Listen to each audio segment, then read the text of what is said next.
তোমার কাছে আমানত আমি রেখে যাই। ও ইসলামপুরের মা,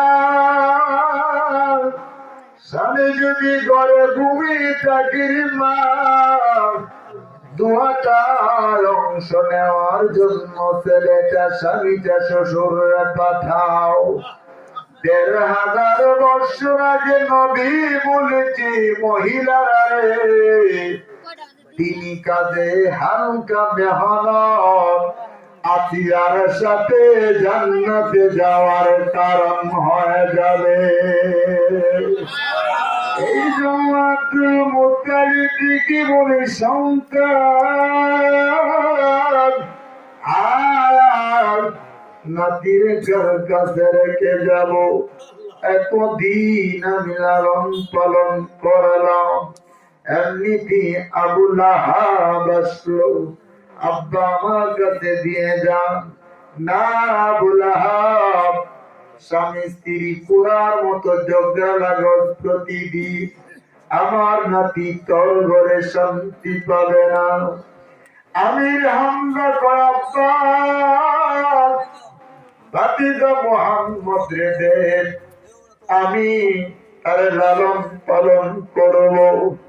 আব্দুল মুত্তালিব আমির হামজা, তুই ব্যবসায়ী মানুষ, প্রতিদিন বাড়িতে থাকবে না।